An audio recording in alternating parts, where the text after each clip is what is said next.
और अब बात उस आतंकी की जिसने अमरनाथ यात्रा के दौरान श्रद्धालुओं पर हमले की साजिश रची।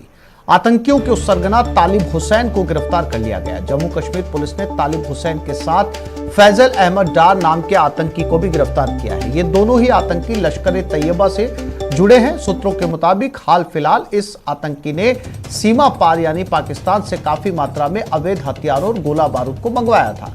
ड्रोन के जरिए इस आतंकी को कश्मीर में मुहैया हुई थी सीमापुर से काफी अवैध हथियार और गोला बारूद। स्थानीय नागरिकों की मदद से जम्मू कश्मीर पुलिस की टीम ने इन दोनों आतंकियों को गिरफ्तार किया है।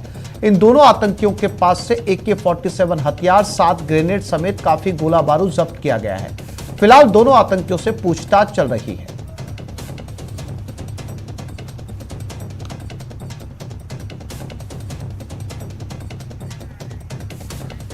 और शंकर आनंद संवाददाता दिल्ली हमारे साथ जुड़ गए। शंकर, एक बड़ी साजिश को समय रहते बेनकाब कर दिया गया। अगर आने वाले समय में अगर इन दोनों को नहीं पकड़ा गया होता तो इसके बड़े खामियाजे भुगतने पड़ सकते थे। शंकर, निश्चित तौर से देखिए, जिस तरह से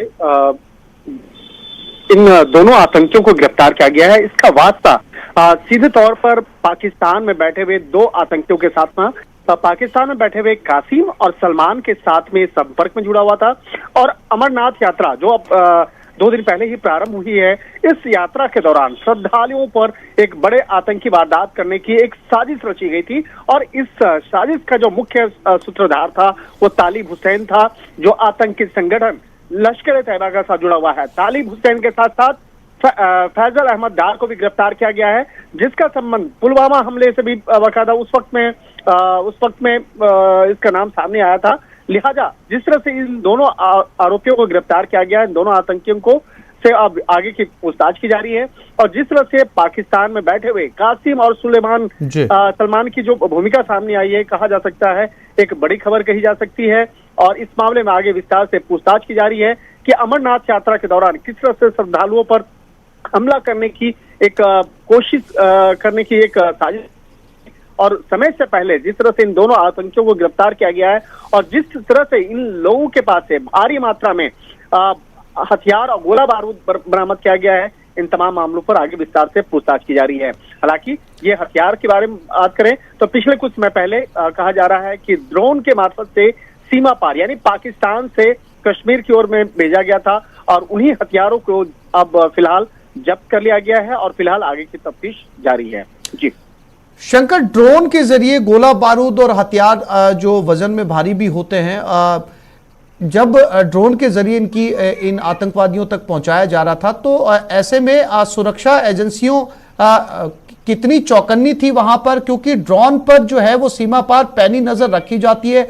रडार में जो है इस तरीके के ड्रोन आ जाते हैं। क्या इस तरीके के ड्रोन को पहले भी पकड़ा गया? शंकर, देखिए, कश्मीर से लेकर पंजाब तक का जो इलाका है, इस इलाके में काफी ऐसे ड्रोन वाले मामलों पर बाकायदा कार्रवाई भी की गई और BSF लगातार ऐसे ड्रोन एक्शन पर एक्शन लेती है।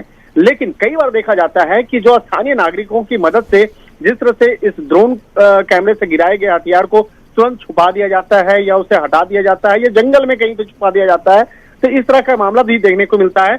और चाहे जम्मू कश्मीर वाला इलाके की बात करें या पंजाब वाला इलाके की बात करें, तो काफी बड़ा एक सीमा रेखा है और सीमा रेखा पर चप्पे चप्पे पर नजर रखा जाता है। लेकिन कई बार ऐसा होता है कि उन BSF के जवानों को भी चकमा देते हुए जब ड्रोन के द्वारा हथियार गिराया जाता है और या उस तरह से बाकायदा तस्करी की जाती है, तो इस मामले पर भी बाद में कार्रवाई की जाती है। और इसी मामले पर कार्रवाई करते हुए तालिब हुसैन और फैसल अहमद को गिरफ्तार किया गया है। ये दोनों आतंकी जो हैं, इनके पास से 2 AK-47 हथियार भी बरामद किया गया है। इसके साथ ही 7 ग्रेनेड बरामद किया गया है। और देखिए, यहाँ पर एक और सबसे महत्वपूर्ण खबर है, ग्रामीणों की मदद से इन आतंकियों को गिरफ्तार किया गया। लिहाजा इसी मामले की गंभीरता को देखते हुए जम्मू कश्मीर के उपराज्यपाल मनोज सिन्हा के द्वारा 5 लाख रुपए इनाम की घोषणा की गई है। और ये 5 लाख राशि की घोषणा उन लोगों को दी जाएगी, उन ग्रामीणों को दी जाएगी जिसके सहयोग से उन दोनों आतंकियों को किया है। ये वाकई में एक काफी बड़ी पहल है। और जिस तरह से भी हम लोग बातचीत कर रहे थे कि कुछ ग्रामीणों की मदद से उन हथियारों को छुपाने का काम किया जाता है, उन आतंकियों को मदद किया जाता है, तो उसको भी चिन्हित करने का काम जांच एजेंसियों के द्वारा किया जाता है, स्थानीय पुलिस प्रशासन के द्वारा किया जाता है। और उसी के तहत कई बार होता है कि वही ग्रामीण, जब आपका पुलिस की या जांच एजेंसी का आंख कान बनते हैं, तो इस तरह के आतंकियों की गिरफ्तारी भी होती है। तो एक तरह से कहा जा सकता है कि ग्रामीणों की मदद से इन दोनों आतंकियों को स्थानीय पुलिस के द्वारा गिरफ्तार किया गया। निश्चित तौर पे इस मामले पर आगे पूछताछ केंद्रीय खुफिया एजेंसी आईबी की टीम और एनआईए की टीम द्वारा भी की जाएगी, और उसके बाद इस मामले में जांच पड़ताल की जाएगी कि अमरनाथ यात्रा के दौरान किस लोकेशन पर, कहां पर हमला करने की योजना थी, किस तरह से बाकायदा अमरनाथ यात्रियों को के अंदर में एक डर और खौफ पैदा करना इनका मकसद रहा था, और किस तरह से आतंकी संगठन लश्कर तैयबा के द्वारा इस तरह से साजिश को अंजाम देने की साजिश रची जा रही थी। जी, जानकारी के लिए शंकर आपका धन्यवाद।